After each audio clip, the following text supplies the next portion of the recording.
Muy buenas tardes, hermanos. Bendiciones para todos. Buenas noches, bendiciones. Buenos días. Hoy nuevamente estamos reunidos para estudiar la palabra de Dios. Hoy, como cada viernes, estamos estudiando el libro de Levítico, ya el tercer libro de la Biblia. Se le atribuye a Moisés la escritura. Los primeros cinco libros, por medio del Pentateuco, se le atribuye todos a Moisés. Estamos ya al finalizando ya el libro de Levítico, ya estamos en el capítulo, o terminamos la semana pasada el capítulo 24. Hoy vamos a comenzar el capítulo 25, pero vamos a hacer un pequeño resumen sobre lo que vimos la semana pasada. La semana pasada estuvimos estudiando un poco sobre el versículo 10 hasta el versículo 23 del capítulo 24 de Levítico.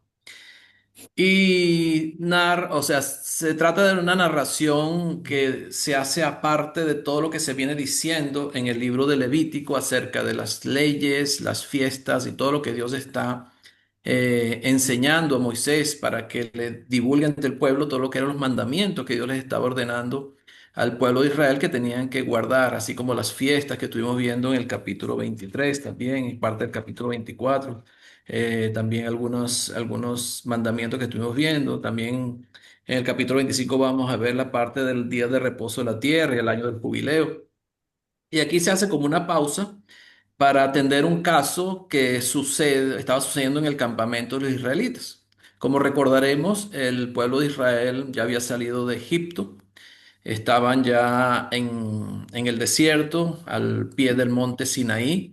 Ya el tabernáculo, según las instrucciones que Dios les había dado, había sido ya construido, había sido levantado, ya lo tenían en medio de ellos. Y el tabernáculo tenía la función de que Dios iba a habitar con ellos. Dios iba a habitar en el tabernáculo.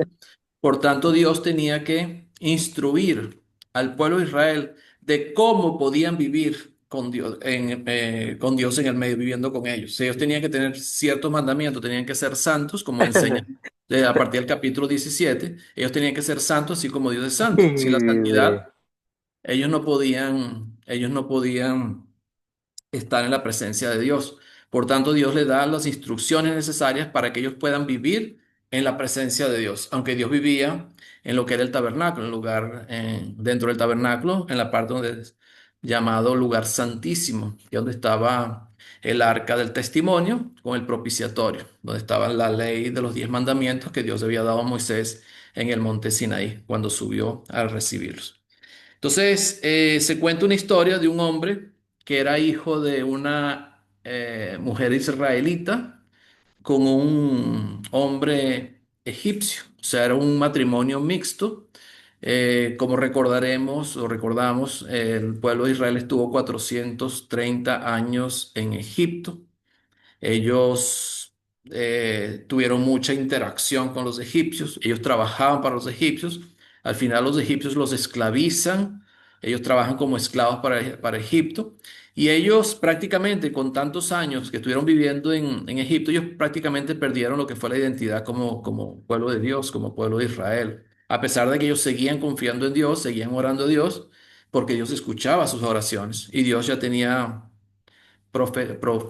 profetizado o tenía ya programado un hombre que iba a ser el que iba a levantar para que liberara al pueblo de Israel, que en este caso fue Moisés. Moisés, y Dios lo cuidó y lo sustentó hasta que empezó su obra a los 80 años de edad para liberar al pueblo. Entonces ellos prácticamente habían perdido su identidad y se habían mezclado muchas veces o muchos de ellos con los egipcios. Y en este es el caso de una mujer que era israelita y se mezcló con un egipcio y tuvo un hijo que era mestizo, porque era israelita con egipcio. Y dice el versículo 10 del capítulo Pero 24. hermano que le interrumpe, perdóneme, pero ya Ujú. usted dio eso. Sí, sí, estoy haciendo un resumen. Ah, perdóneme. No te preocupes, era para recordar solamente un pequeño resumen. Entonces, como vimos, el capítulo 10 dice que hubo una riña entre este hombre que era hijo de una israelita con un egipcio.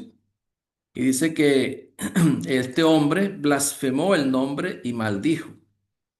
Blasfemó el nombre de Dios y maldijo. Posiblemente porque los egipcios tenían sus propios dioses. Este hombre era mestizo, se crió en Egipto, igual que los israelitas se habían criado en Egipto, pero la influencia siempre era más del varón y el padre de él era egipcio. Por tanto, la influencia que él podía tener probablemente era de parte del padre con lo que eran los dioses egipcios. Y la discusión tenía que ver con esto, con los dioses.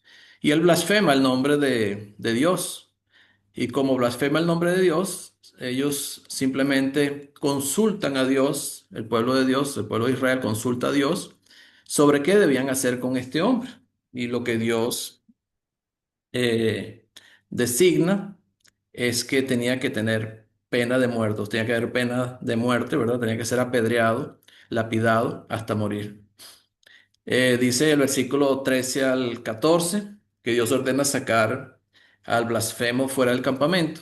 Y eso lo hacen ¿por qué? Porque no podían contaminar el campamento, tenían que ser apedreados fuera del campamento.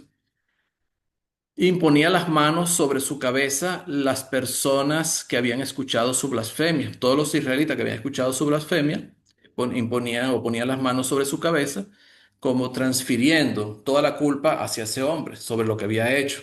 Recuerdan lo del chivo expiatorio, ¿verdad? El día de la expiación, cuando el sumo sacerdote imponía las manos sobre el chivo que iba a ser llevado a Azazel, al desierto y confesaba todos los pecados y ese chivo se llevaba sobre él todos los pecados del pueblo. Más o menos sucede igual, o sea, ellos ponían las manos sobre este hombre para simbolizar la transferencia de la culpa hacia este hombre que había blasfemado contra Dios.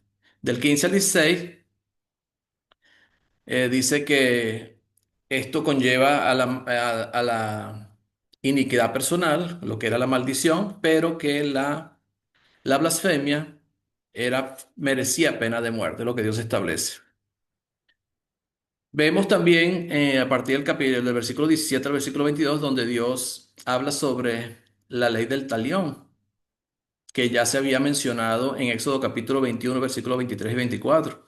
Y la ley del talión no era otra cosa que ojo por ojo, diente por diente, mano por mano. Era restituir según lo que tú habías hecho. O sea, si tú le quitabas el ojo a alguien, tú también tenías que perder un ojo. Si tú le quitabas la mano a alguien, tenías que perder una mano. Si le quitabas la vida a alguien, tenías que perder tu vida también. Igualmente con la restitución con los animales.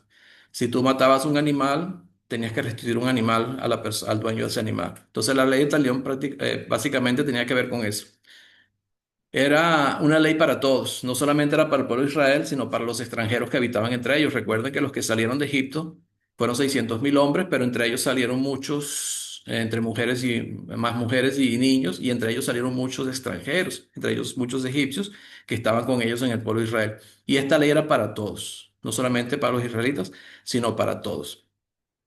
Dice que el 23 que el pueblo obedece a Dios y se obedece a Dios y va y lapidan al hombre fuera del campamento. ¿Obedeciendo qué? A la palabra de Dios. En su sumisión a Dios, ellos obedecen y cumplen la condena que Dios había establecido por la blasfemia que había hecho este hombre, o había cometido este hombre. Entonces, los temas principales en este texto que vimos es la santidad de Dios, el nombre de Dios es sagrado, blasfemarlo ataca su esencia. El nombre de Dios no simplemente es un nombre, sino lo que representa ese nombre. Así como cuando uno es bautizado en el nombre no significa simplemente en el nombre de Jesús, como pasó en Hechos 2:38, cuando Pedro le dice, bautizados todos en el nombre de Jesús para el perdón de sus pecados. No simplemente es que mencionen el nombre de Jesús, sino que mencionan quién es Jesús, la autoridad que tiene Jesús como Dios, para que nosotros podamos ser bautizados por Él. O sea, somos bautizados porque Él nos mandó a bautizarnos, ¿verdad? Para el perdón de nuestros pecados. Entonces representa su esencia, la esencia de Dios.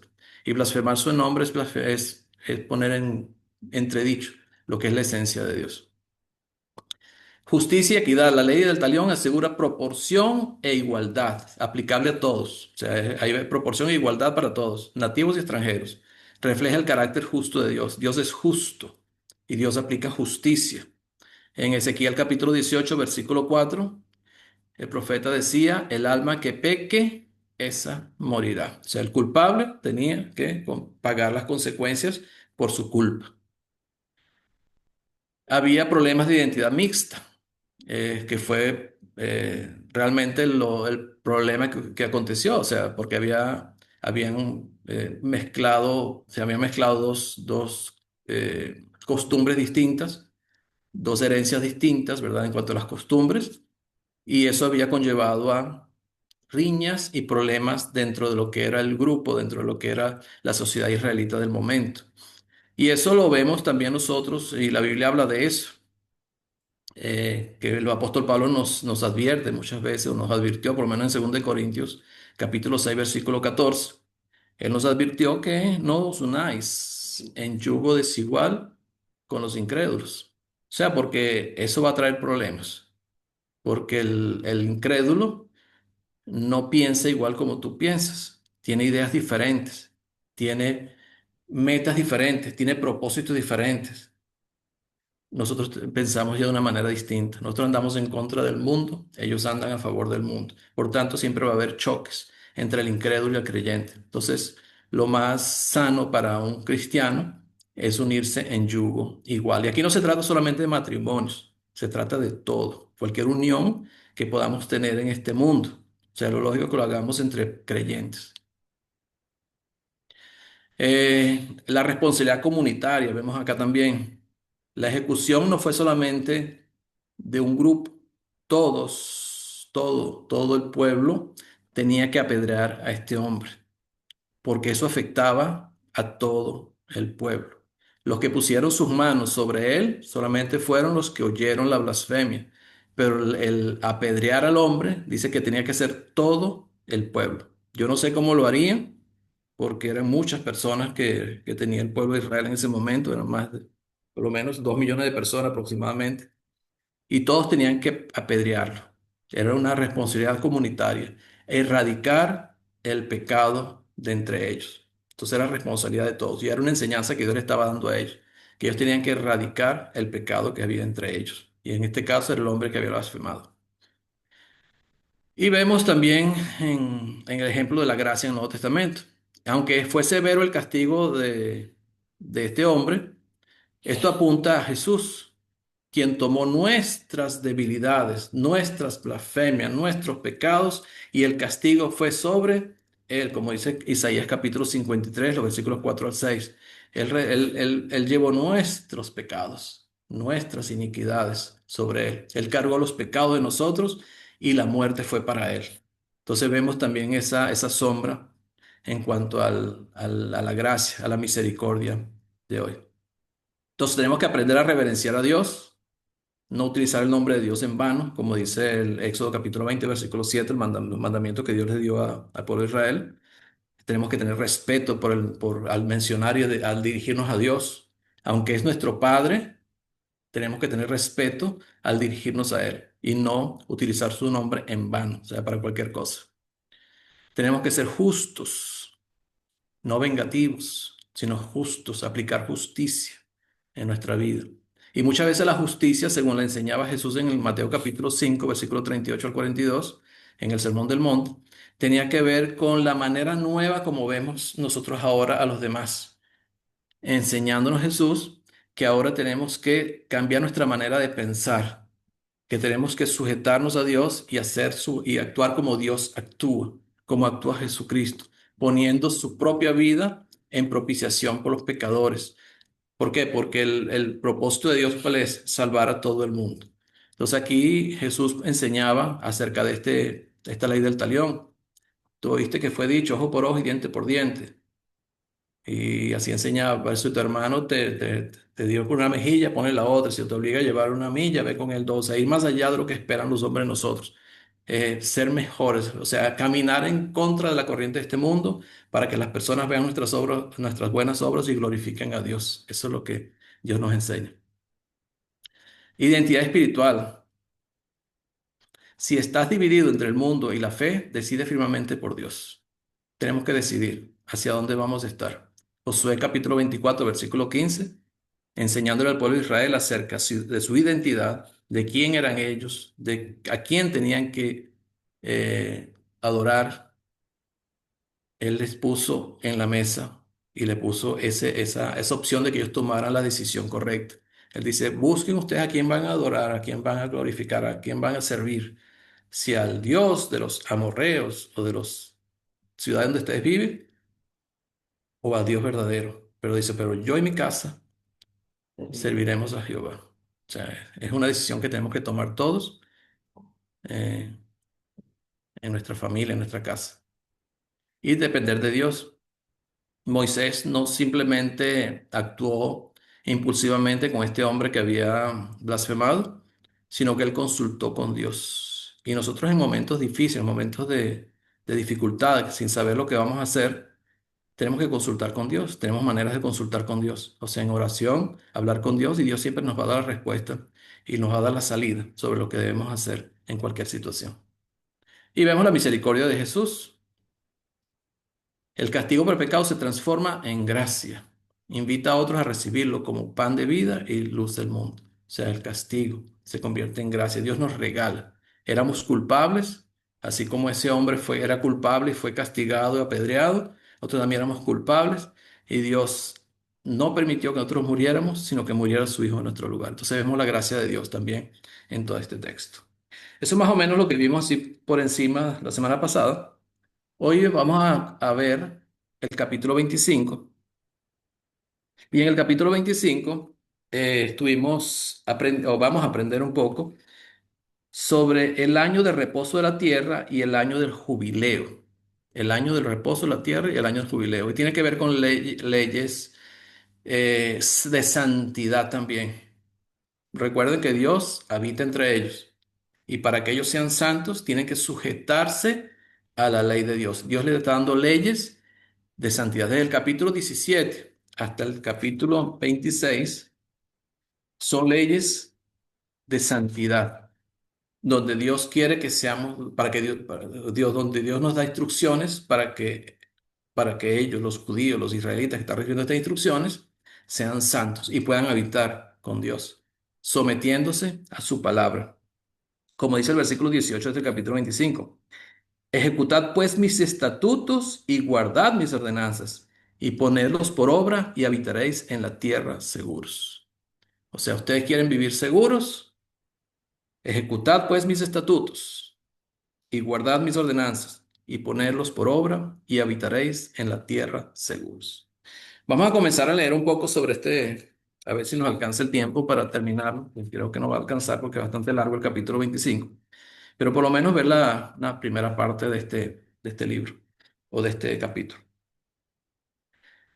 Vamos a leer hasta el versículo 7. Dice, Jehová habló a Moisés en el monte de Sinaí diciendo, habla a los hijos de Israel y diles, cuando hayáis entrado en la tierra que yo os doy, la tierra guardará reposo para Jehová. 6 años sembrarás tu tierra y 6 años podarás tu viña y recogerás sus frutos. Pero el séptimo año la tierra tendrá descanso, reposo para Jehová. No sembrarás tu tierra ni podarás tu viña. Lo que de suyo naciere en tu tierra segada, no la segarás, y las uvas de tu viñedo no vendimarás. Año de reposo será para la tierra. Mas el descanso de la tierra te dará para comer a ti, a tu siervo y a tu sierva, a tu criado y a tu extranjero que more contigo, y a tu animal y a la bestia que hubiere en tu tierra, será todo el fruto de ella para comer. Entonces vemos cómo Dios le habla a Moisés sobre mandamientos que se iban a poner en práctica cuando llegaran a la tierra de Canaán, cuando llegaran a la tierra prometida. Hay mandamientos que se iban a ejecutar de una vez, como este es el caso de la ley del talión, la blasfemia, lo que vimos anteriormente, las fiestas, tenían que ejecutarlas de una vez y habían fiestas que tenían que ejecutarlas, o habían mandamientos, perdón, que tenían que ejecutarlos cuando llegaran a la tierra prometida. En este caso, ellos iban a sembrar cuando llegaran a la tierra prometida, por tanto, eran mandamientos que se iban a poner en práctica o obedecer cuando llegaran a la tierra que Dios les había prometido. Entonces, ¿el escenario cuál es? Dios habla a Moisés en el Sinaí, antes de la entrada la tierra prometida. Aquí están en el segundo año, ellos todavía no lo sabían, el pueblo de Israel no lo sabía, pero iban a pasar 40 años pagando por el desierto. ¿Cuál es el principio teológico? ¿Por qué Dios manda a hacer reposo de la tierra? ¿Por qué Dios les promete esa tierra? Según el versículo 23, porque la tierra es de Dios. La tierra no se venderá a perpetuidad, porque la tierra mía es, pues vosotros forasteros y extranjeros sois para conmigo. Entonces el principio teológico en todo esto es que Dios les da el mandamiento acerca de esto, de la tierra, porque la tierra no era de ellos. Aunque Dios les había prometido la tierra de Canaán para que habitaran en ella, ellos iban a habitar como arrendatarios, como extranjeros en tierra ajena, porque la tierra era de Dios, la tierra es mía. Entonces esto fundamenta todas las leyes posteriores. O sea, como la tierra es de Dios, el uso de la tierra debe reflejar la santidad y la generosidad de Dios. Eso es lo que debe reflejar el uso de la tierra. La santidad y la generosidad de Dios, porque la tierra es de Él. Toda la tierra es de Él. Había que sembrar durante 6 años. Dice, 6 años sembrarás tu tierra, versículo 3 hasta el versículo 7. Mas el séptimo año la tierra tendrá descanso. Dice, 6 años sembrarás, mas el séptimo año la tierra tendrá descanso. O sea, ellos iban a sembrar solamente 6 años. El séptimo año no podían sembrar, no podían podar, no podían cegar, no podían hacer nada con la tierra. Solamente podían comer lo que se produjera de los frutos de lo que no se estaba sembrando, de lo que se quedó del año 6. Todo el año 7, lo que se diera, tanto de la viña como de los otros frutos, ellos podían comer de él. Pero comercialmente no podían hacer nada, porque recuerden que el pueblo de Israel no solamente sembraba para su provecho, para sus necesidades familiares, sino que lo sembraban también para comercializar. Por tanto, Dios le dice a ellos, el séptimo año, no. El séptimo año solamente será para que coman, y no solamente comían ellos, sino que comerían también tu criado, tu siervo, tu extranjero, tu animal y la bestia que hubiera en tu tierra. O sea, iba a comer él, tu siervo, tu extranjero, tu criado y los animales que hubieran ahí. Eran los que iban a comer de esa tierra. El año llamado año sabático, que era el séptimo año, o sea, cada 7 años, el séptimo año era sabático, era un año de reposo de la tierra. Entonces, 6 años sembraría la tierra, más el séptimo año tendría descanso, la tierra descansaría. Entonces, cada 7 años la tierra debe descansar. No se siembra, no se poda, no se cosecha comercialmente. No se cosecha comercialmente. Ellos podían comer, pero no cosechar comercialmente. No podían vender, no podían salir a comercializar lo que se producía. Entonces, vemos el propósito de esto. ¿Cuál es el propósito de esto? Primero, el propósito ecológico, recuperar el suelo. O sea, Dios cuando le dice que el séptimo año la tierra tenía que descansar, no era simplemente por capricho, era porque era necesario. ¿Era necesario para qué? Para recuperar el suelo. Eh, hoy en día, o por lo menos mi papá trabajó la tierra, y se hacía lo que era la rotación de cultivos. La rotación de cultivos tenía que ver con sembrar diferentes cultivos en la tierra y también voltear la tierra. Yo me acuerdo que mi papá tenía tierras de sembraban lechuga y otras hortalizas y otras cosas. Y ellos no siempre sembraban lo mismo en cada terreno, siempre sembraban cosas distintas, o sembraban lechuga, después sembraban papa y así.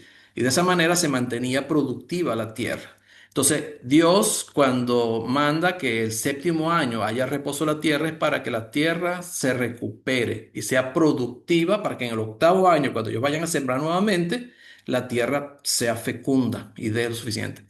Y una manera también es voltear la tierra, es poner la parte que está encima hacia abajo.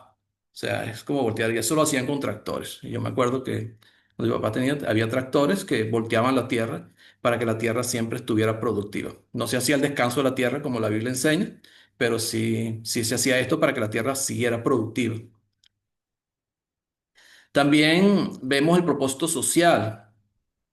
Lo que crece espontáneamente es para pobres, extranjeros, siervos y animales. O sea, eso es lo que, lo que crecía o lo que salía espontáneamente. Era para repartirlo entre los que necesitaban.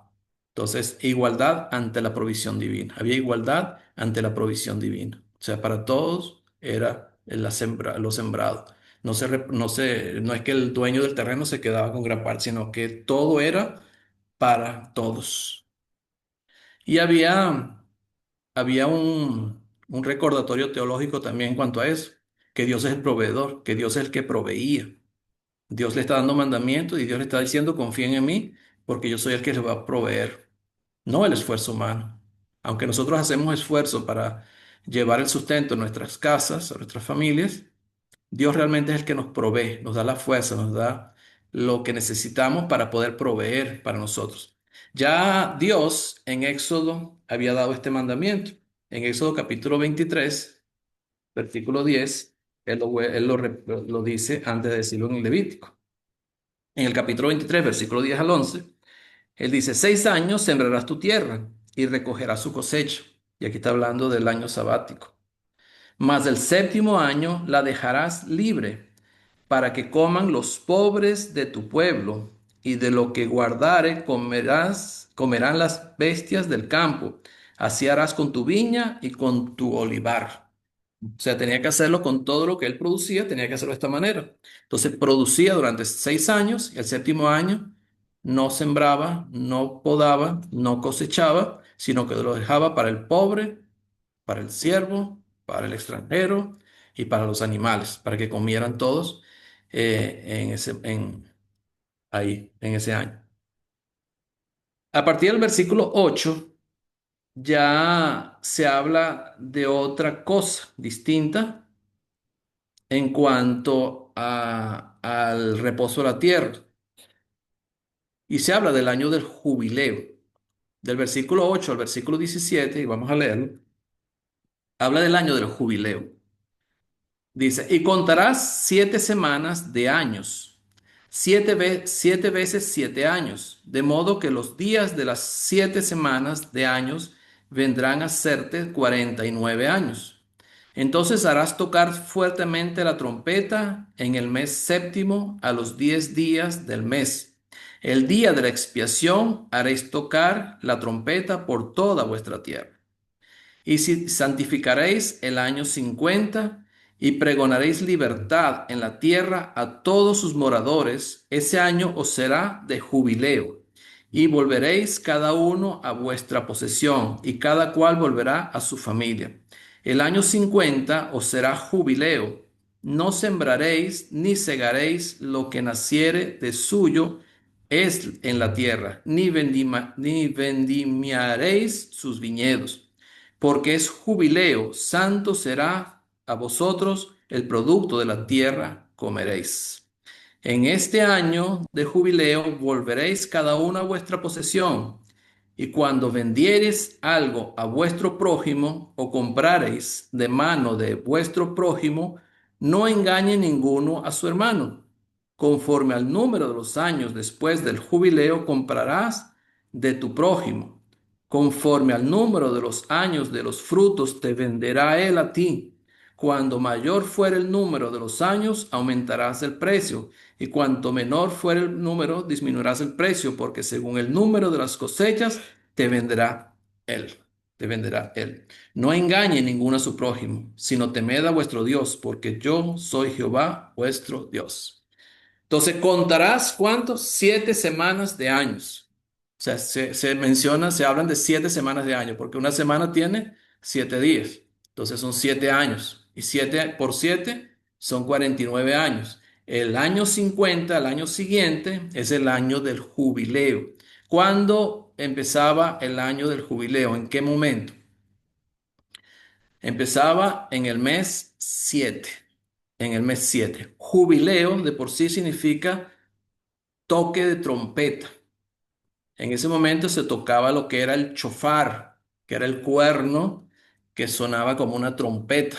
Sonaba el chofar y se proclamaba jubileo, chofar. Ese era cada 50 años en el mes 7.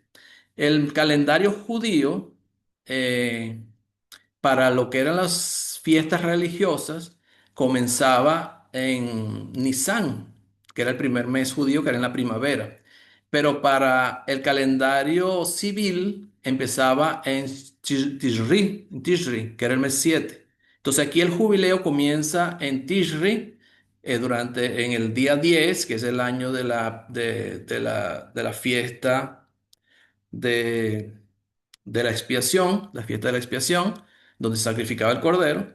Y ese día, en el año 50, se tocaba la trompeta durante ese día, el día 10, anunciando el jubileo. Pero eso se hacía cada 50 años.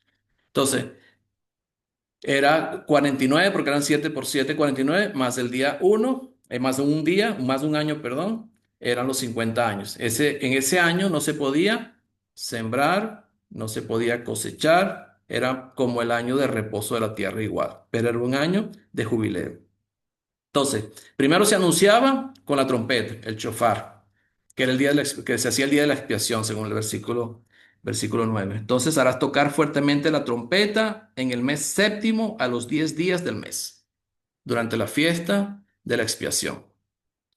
El día de la expiación harás tocar la trompeta por toda vuestra tierra. La trompeta sonaría por toda vuestra tierra y era un anuncio de este día o este año del jubileo.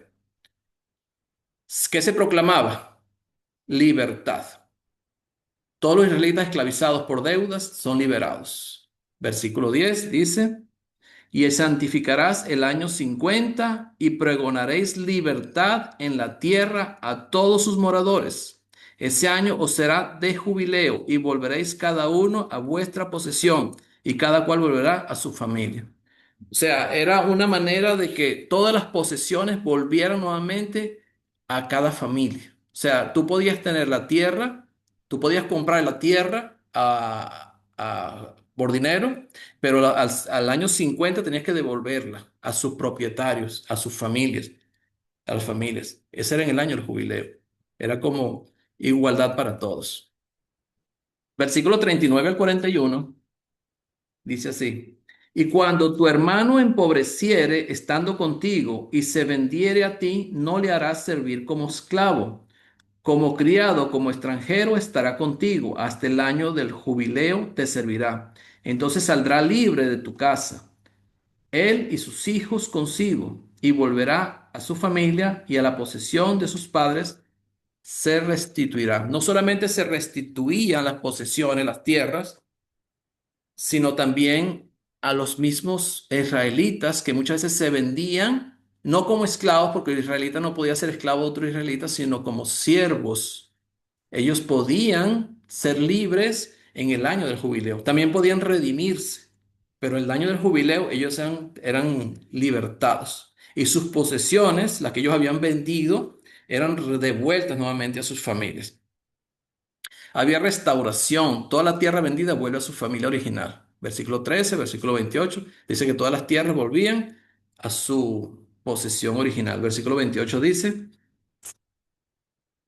mas si no consiguiere lo suficiente para que se le devuelvan, lo que vendió estará en poder del que lo compró hasta el año del jubileo, y al jubileo saldrá, y él volverá a su posesión. O sea que en el año del jubileo, todas las tierras, todas las cosas que se habían vendido, vuelven nuevamente a su familia, a la familia originaria, a las que le pertenecían. Había prohibición durante ese año de jubileo. ¿Cuál era la prohibición? No se siembra ni cosecha comercialmente. Era un año sabático, igual que el séptimo año o el séptimo año, cada 7 años era un año sabático, era un día de sabático, era un año sabático. Por tanto, ellos no podían cosechar, no podían sembrar, no podían podar, no podían hacer nada. Ellos podían solamente comer de lo que se produjera. Y cada 50 años pasaba lo mismo. Tampoco podían sembrar ni cosechar comercialmente, pero podían comer de lo que se diera, de lo que producía la siembra que ellos no estaban cuidando, porque no podían ni cuidarla. Había justicia económica. El precio de la tierra según un año restante hasta el jubileo. Como la tierra se devolvía en el año 50, si tú comprabas en el año 1, tenías 50 años para trabajar la tierra. Por tanto, ibas a tener ganancia. Entonces, cuando tú comprabas en el año 1, tenías que pagar un mayor precio que si compraras en el año 30 o en el año 40. Si comprabas en el año 40, tenías menos tiempo para aprovechar la tierra. Te quedaban 10 años. Entonces, el precio de la tierra era menor. Igualmente, cuando redimías, también redimías según el tiempo que faltara. porque en el año 50 se te regresaba la tierra. Entonces, el precio de la tierra, según los años restantes del jubileo, había una justicia económica. ¿Cuál es el propósito del jubileo? Propósito del jubileo. Prevención de la pobreza estructural. O sea, porque cuando hay posesión de tierras, hay diferencias sociales o se empiezan a formar las diferencias sociales. Entonces se evita la acumulación perpetua de riquezas y la esclavitud por deudas. O sea, porque unos se convierten en pobres y otros se convierten en ricos. En el año 50 se resetea todo. Todo vuelve nuevamente a las familias y empiezan de nuevo, 50 años más. Había igualdad social. Cada familia israelita tenía una porción inalienable de tierra, que es una herencia tribal. Cuando veamos Números capítulo 26, versículo 20 y capítulo 27, perdón, en los Números capítulo 26, ahí vemos cuando Moisés reparte las tierras según las tribus de Israel. Cuando ya están por llegar a la tierra prometida o por entrar a la tierra prometida, Moisés reparte las tierras y hace primero un censo de todas las tribus, hace un censo de cuántas personas son cada tribu. Y a cada tribu les da una porción de las tierras según la cantidad de israelitas o de personas que pertenecen a esa tribu. Y así fueron repartidas todas las tierras. Entonces, lo pueden leer en el capítulo 26 y 27 de Números, cómo se repartieron las tierras. Primero se hace el censo y después se reparten las tierras. Y esas tierras permanecían o deberían permanecer por lo menos a perpetuidad a esas familias de los pueblos israelitas. La única excepción era con los levitas. Los levitas podían vender las casas, pero las tierras siempre le iban a pertenecer. Las tierras de los levitas siempre iban a pertenecer. La palabra jubileo, eh, que es Yovel, significa toque del cuerno, que es la trompeta de liberación, que es la figura de la redención mesiánica. Es una figura de la redención mesiánica, o sea, lo podemos ver como una sombra de lo que es la redención mesiánica, este jubileo. Y Jesús mismo habló de eso en Lucas capítulo 4, versículos 18 al 19. Lo vamos a buscar mencionando Lucas capítulo 4, versículos 18 al 19, haciendo referencia al profeta Isaías en el capítulo 61, versículo 1 y 2. Capítulo 4 de Lucas, versículos 18 al 19. Dice, aquí Jesús estaba en un sábado, un día de reposo, ¿verdad? Entró a la sinagoga en Nazaret, estaba en Nazaret, entró a la sinagoga, se le dio a leer el libro del profeta Isaías, que eso está escrito en nuestras Biblias en Isaías capítulo 61, versículo 1 al 2, y lo que decía el profeta Isaías era esto: el Espíritu del Señor está sobre mí, por cuanto me ha ungido para dar buenas nuevas a los pobres, me ha enviado a sanar a los quebrantados de corazón, a pregonar libertad a los cautivos y vista a los ciegos, a poner en libertad a los oprimidos, a predicar el año agradable del Señor. El año agradable, a dar libertad. Y el jubileo daba libertad. Era como un reseteo. Todo el mundo volvía a su posición nuevamente. Y Jesús es como una prefigura o una figura de esto. O sea, es una figura de Jesús. Jesús vino a cumplir. Y él mismo dice, hoy se ha cumplido esta palabra aquí. Hoy se ha cumplido. Eh, en el versículo 14 al 17 vemos las regulaciones que existían para las ventas de las tierras. 14 al 17, que lo vimos también. Y cuando vendieres algo a vuestro prójimo o comprares de mano de vuestro prójimo, no engañe ninguno a su hermano. O sea, primeramente, no engañe ninguno a su hermano. ¿Por qué no podían engañar? Porque la tierra es mía, decía Dios en el versículo 23. Pues vosotros forasteros y extranjeros sois para conmigo. O sea, ellos iban a vivir en la tierra que Dios les estaba prestando para que vivieran. Forasteros y extranjeros para conmigo. ¿Cuál es el principio clave de esto? La tierra no se vende permanentemente. Dice el versículo 15. Conforme al número de los años después del jubileo, comprarás de tu prójimo conforme al número de los años, a los frutos de los frutos te venderá él a ti. Conforme a los años de los frutos te venderá él a ti. Cuanto mayor fuera el número de los años, aumentarás el precio. Y cuanto menor fuera el número, disminuirás el precio, porque según el número de las cosechas te vendrá a ti. Y tiene que ver con el año del jubileo, ¿verdad? O sea, cuanto más se acerca al año del jubileo, la tierra que tú vendes tiene que ser más barata que la que compraras o vendieras si empieza en el día, en el año uno después de, o empezando o antes de empezar el jubileo, antes de los 50 años. En el año uno hasta el año 5 el precio tiene que ser más caro que algo que tú vendas en el año 30 o en el año 40. Si lo vendes en el año 40 te quedan nada más 9 años de poder producir esa tierra, porque el año 50 tienes que devolver la tierra a sus propietarios. Entonces había justicia. Entonces la tierra no se vendía permanentemente, solo se arriendan los años de productividad hasta el jubileo. Era como un arrendamiento. Tú pagabas por un arrendamiento de la tierra hasta el año del jubileo. ¿La excepción cuál era? Dice los versículos 23 al 34. Mike, ¿cuáles eran las excepciones? La tierra no se venderá a perpetuidad, dice el versículo 23, porque la tierra mía es, pues vosotros, forasteros y extranjeros, sois para conmigo, decía Dios. Por tanto, en toda la tierra de vuestra posesión otorgaréis rescate a la tierra. Cuando tu hermano empobreciere y vendiere algo de su posesión, entonces su pariente más próximo vendrá y rescatará lo que su hermano hubiere vendido. O sea, las familias podían rescatar, que era pagar un precio por lo que tu hermano había vendido y rescatar la tierra. Y tenía que ver con el tiempo que faltara para el jubileo. De acuerdo al tiempo, era el precio del rescate. Y cuando el hombre no tuviera rescatador y consiguiera lo suficiente para el rescate, entonces contará los años desde que vendió y pagará lo que quedare al varón que vendió, quien vendió, y volverá a su posesión. Mas si no consiguiera lo suficiente para que se le devuelvan, lo que vendió estará en poder del que lo compró hasta el año del jubileo.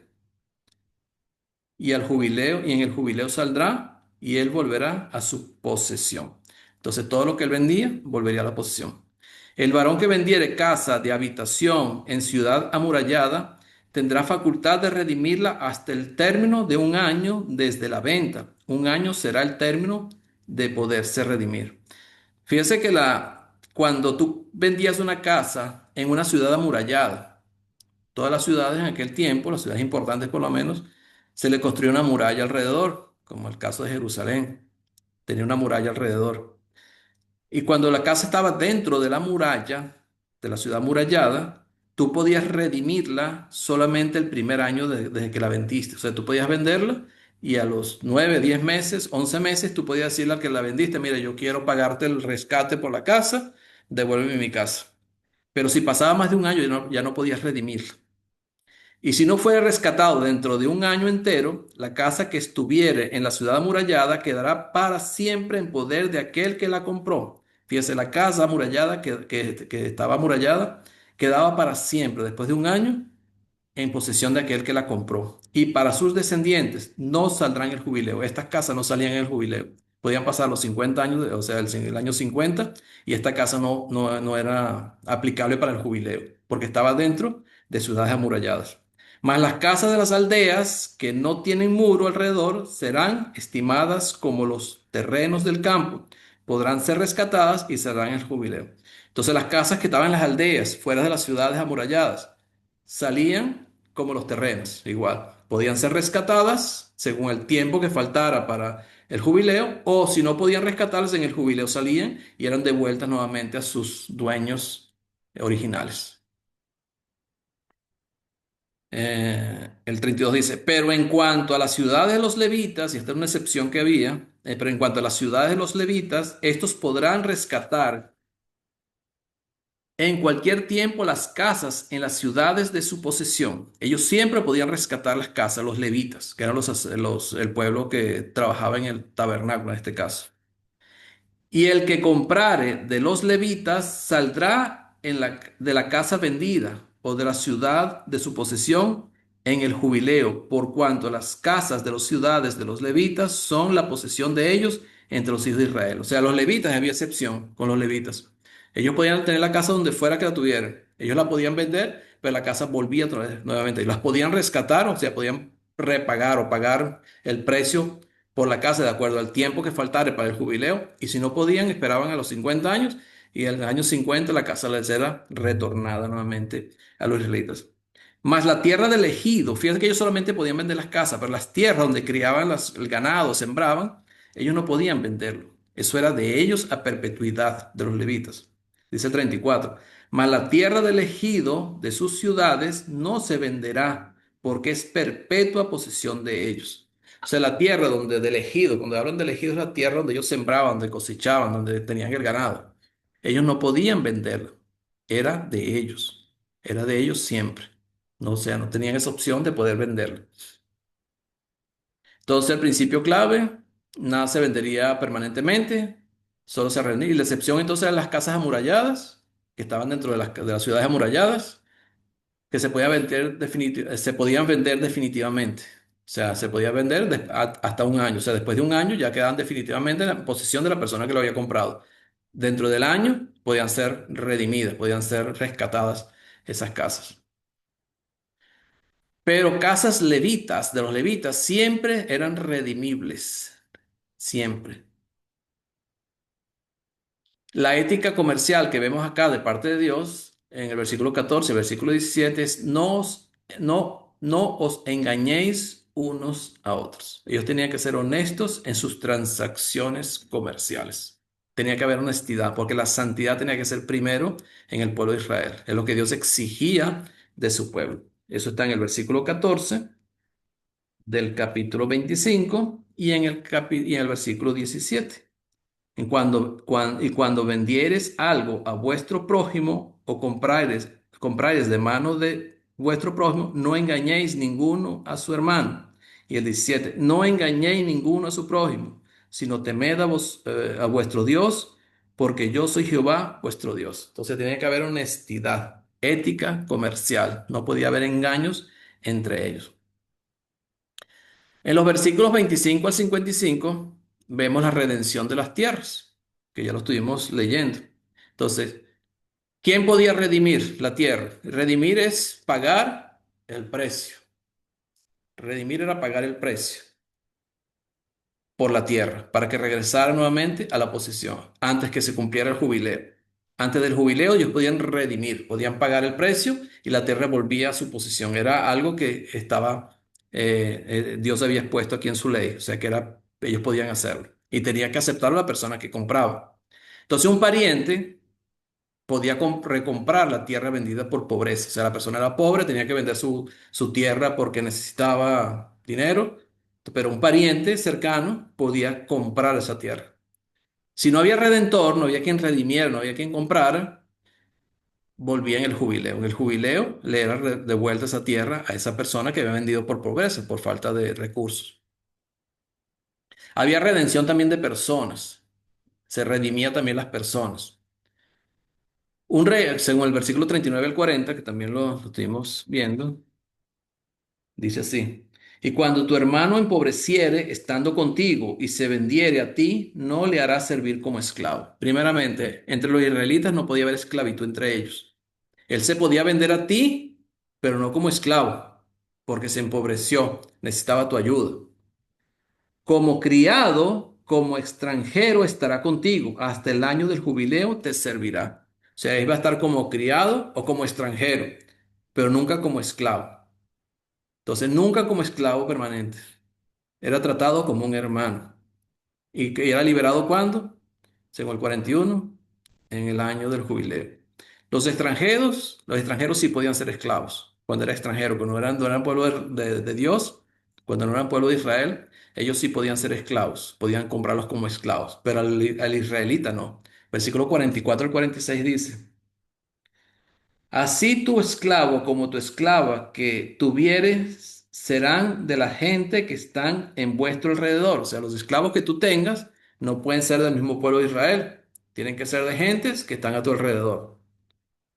De ellos podrás comprar esclavos y esclavas.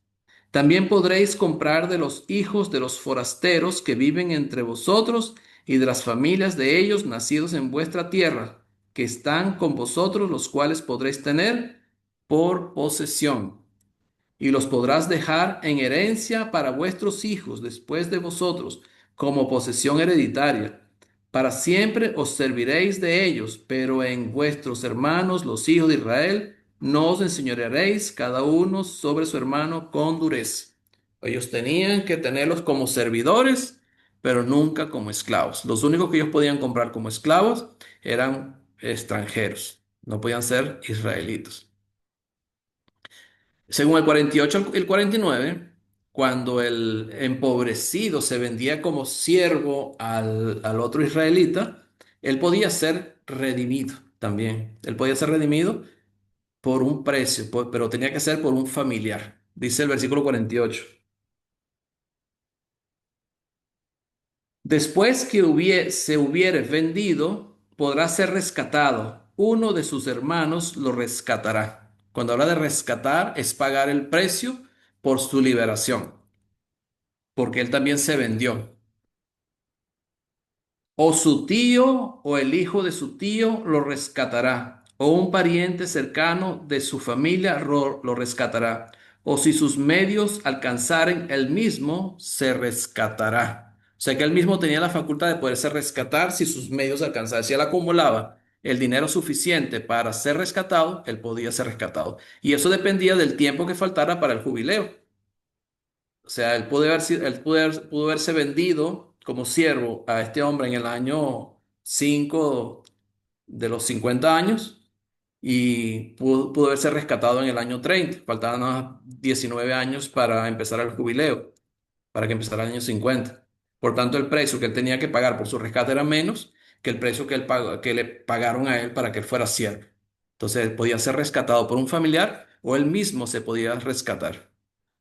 Pero él también, si no podía, él salía en el jubileo, a diferencia de los esclavos extranjeros. Los esclavos extranjeros eran hereditarios, o sea, se heredaban a los hijos, quedaban como una posesión de la familia, siempre. Ellos sí no salían en el jubileo. Los únicos que salían en el jubileo eran los israelitas. Entonces, el Redentor, y es una nota teológica, ¿sí? El Redentor es una figura clave en la Biblia. O sea, la redención es una figura clave en la Biblia. En Ruth capítulo 4 vemos cómo Boaz, que fue esposo después de Ruth, él también redimió según las tierras que tenía el esposo de Ruth y sus hijos. Y tuvo que tomar a Ruth como esposa porque era esposa de uno de los hereditarios de la tierra y tenía que tomarlas todos.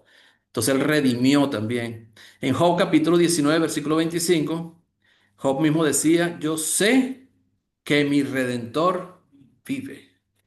Yo sé que mi redentor vive. Y el Salmo 19, versículo 14, también habla de la redención, que prefigura a Cristo como nuestro redentor. Cristo es llamado el redentor porque Él pagó el precio por nuestra liberación. Él pagó por nuestra liberación. En Gálatas capítulo 3, y ya por aquí vamos terminando por el día de hoy porque ya se nos pasó el tiempo. En Gálatas capítulo 3 versículos, vamos a seguir aquí. Gálatas 3 versículo 3 dice, Cristo nos redimió de la maldición de la ley, hecho por nosotros maldición, porque escrito está, maldito todo aquel que es colgado en madero.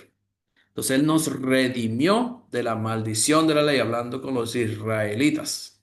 Él nos redimió, nos compró, nos rescató de la maldición de la ley. Y el capítulo 4 versículo 5 dice, para que redimiese a los que estaban bajo la ley, a fin de que recibiesen la adopción como hijos. Entonces, pero cuando vino el cumplimiento del tiempo, Dios envió a su Hijo, nacido de mujer, nacido bajo la ley, para que redimiese. ¿Cuál es la función de Jesús? Redimir. Entonces la redención tiene que ver con Jesús. El cumplimiento es Jesús que nos redimió tanto de la maldición de la ley en el caso de los israelitas como del pecado también. Nos salvó, nos redimió de esa muerte que podíamos pasar eternamente. Si tienen preguntas, ya la semana que viene continuamos analizando el texto y aplicaciones para nuestra vida, para lo que es nuestro día a día, lo que tenemos, cómo podemos aplicar nosotros este es año sabático para el descanso de la tierra y también el año 50, el jubileo. ¿Cómo podemos aplicarlo también a nuestra vida? O sea, ¿cómo podemos verlo en cuanto a la aplicación para nosotros hoy en día? Primeramente, saber cómo podemos verlo en nuestros días. Entonces, primeramente, que Jesús es nuestro redentor. Él nos redimió, Él nos compró, Él pagó el precio para nuestra liberación, así como se hacía la redención de las tierras y de las personas que eran vendidas por pobreza.